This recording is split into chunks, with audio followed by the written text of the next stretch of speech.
What's going on, guys? Welcome to the video. As some of you might know already, Jess Phillips and Lisa Nandy have put themselves forward for the Labour leadership officially now. We all knew this was going to happen long before today, but I still laughed a little bit when I heard Jess had actually put her name in the hat. I then swiftly laughed my arse off when I see her interview in the Times, along with a few other media reports regarding Jess Phillips, including claims she swore at Diane Aberpotamus in relation to her rabid feminist views, and Brandon O'Neill saying this about her in a Labour leadership article that I will cover in a separate video. The paragraph in question states, also on the Brussels-loving side, there is Jess Phillips, the Member of Parliament for Jess Phillips, whose only known policy beyond bigging herself up on Twitter is having a pop at Brexit. This despite the fact that all 4 wards in her constituency of Birmingham Yardley voted to leave, 2 of them by more than 60%. I absolutely fucking love that paragraph. It's funny and factually correct, but more importantly, leads on to the interview in the Times with Jess Phillips. That shows just how far up her own arse she really is. I personally think it's a shame she stands next to no chance of winning the leadership contest. As I'm sure you will all agree, she would make a great verbal punchbag for Boris Johnson at the dispatch box, with her only response being he is a racist, misogynistic, right-wing fascist who is oppressing her because she does not have power and because she has a vagina. Then, when she lost the next election, she would claim the reason Labour lost was the white male patriarchy, who cannot stand to see a strong, independent woman in charge, that she claims to be, remember. Even though she cried like a baby when reportedly hearing about the joke tweet that Sargon posted saying he wouldn't even rape her, which she actually heard about years later if I remember right. Not even at the time it was made, so as you can imagine, very traumatic. Though to be honest, I'm sure the joke is also a true statement, since 99% of people are not sexual predators, regardless of what Jess and the other rabid feminists might claim. And in all honesty, Jess Phillips has a face like a slapped arse, so not exactly screaming sex appeal, is she? Unless, of course, you are Jess Phillips, who thinks she is the dog's bollocks, given the Times interview's headline, where she is announcing her intention to run for the leadership. Just bask in the cringe of this headline for a moment. It reads, I'm quick, funny, and speak to people. The best choice to take on Boris Johnson. Now hold on a minute, let me just take in the greatness that is Jess Phillips. It takes a special kind of fuckwit that actually calls themselves funny, and in my experience, the only people who claim to be funny are not funny at all. And as for her claim that she is quick, don't make me laugh. Maybe quick to drop on the floor and cry misogyny if someone disagrees with her batshit crazy opinions. If she is talking about that, then it might be true. But I am guessing she is talking about being quick-witted, when personally I would describe her as dim-witted, like most people would, I think. Luckily for us, the article is full of mind-numbing bullshit that we don't need to hear, so I won't bother reading through it. The title itself was pure gold, but there is also the Daily Express running an article where they claim Jess Phillips told Diane Abbott to fuck off, which is of course refuted by Abbott, and considering what Diane Abbott's son is up in court for right now, I would be careful if I was Jess. The rampaging offspring of Abbott might not take kindly to Jess shit-talking his mother. Who knows what he might do next, given his rap sheet is so varied. It could be flashing his meat and 2 veg at her, or physically assaulting her. He has already attacked countless police and NHS staff. Who knows, dopey Ramoning Labour MPs might be next on his hit list. Especially after shit-talking mummy that paid for his private education and no doubt helped him get cushy jobs in the Home Office before he started biting and exposing himself to emergency service workers allegedly. Now the Express article goes into more detail on this, but essentially it says, Miss Phillips told the Huffington Post, I roundly told her to fuck off.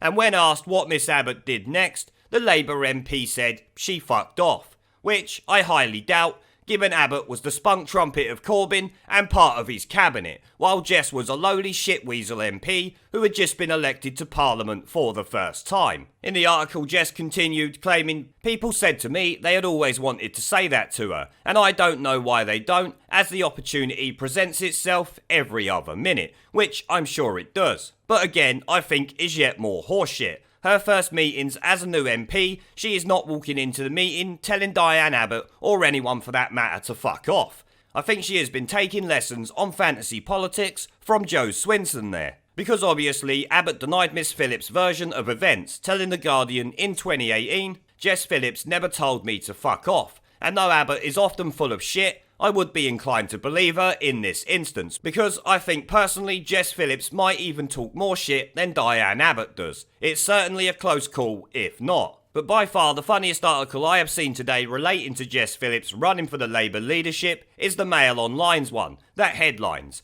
"Donald Trump would respect me. Jess Phillips launches bid to be the next Labour leader, saying she'll confront anybody in power, and claims the government fears her 340,000 Twitter followers." I mean, there are so many bullshit statements in that headline, it's incredible. I'm not sure which part is worse. The whole thing is that bad. Donald Trump would respect me as the next Labour leader. Let's get real. Donald Trump likely does not know who you are, dumbass. And even if you won, he still likely wouldn't care. Respecting you is definitely not likely in my opinion. It's possible the second he hears the absolute horseshit you spout, he is going to laugh his arse off. I'm pretty sure he would respect the carbonated chicken more than he does you. I mean, you're not even good looking, so I'm sure he won't be interested in grabbing you by the pussy, let's be honest. Wouldn't hold my breath on the respect thing either, or ever meeting him for that matter, which also rubbishes the next claim in that headline, that she would confront anyone in power.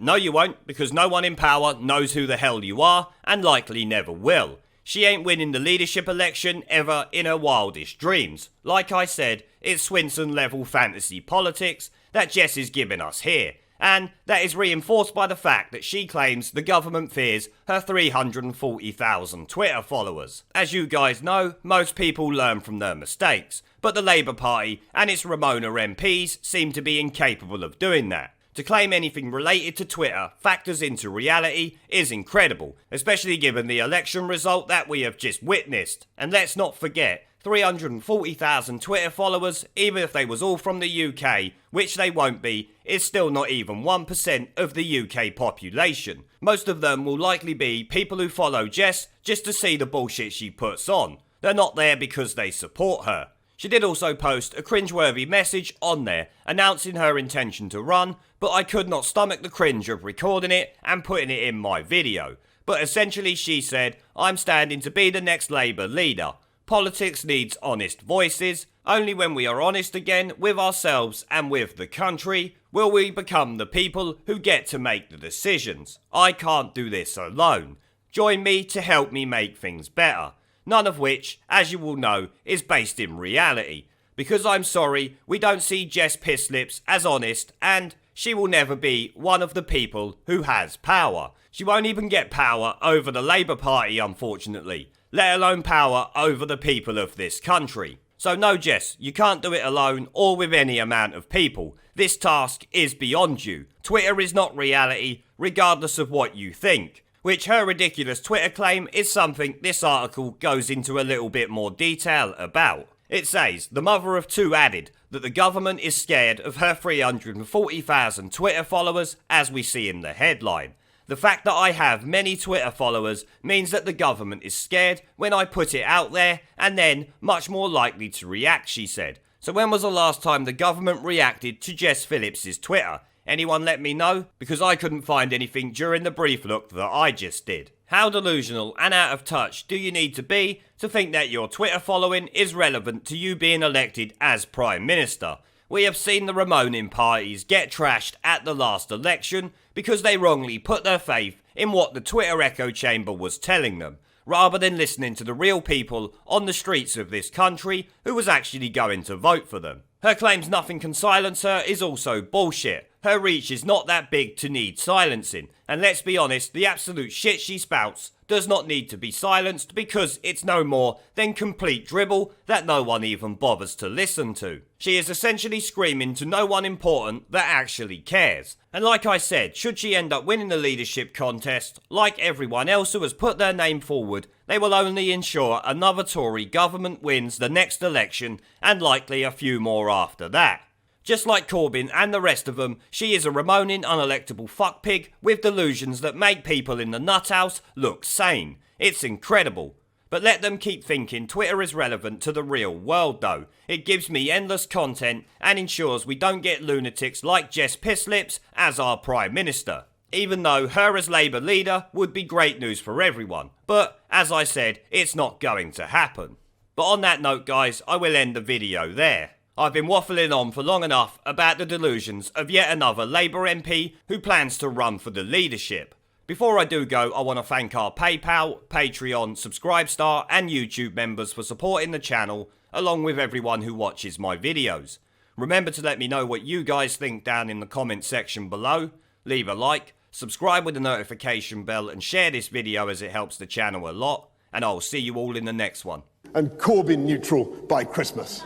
There is a pattern consistent throughout history of oppressed people turning on the oppressors, slaves against their owners, the peasantry against the feudal barons, colonies, Mr. Verhofstadt, against their empires, and that is why Britain is leaving.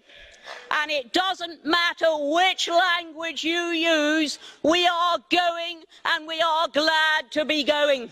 We're off. Ramon! Ramon!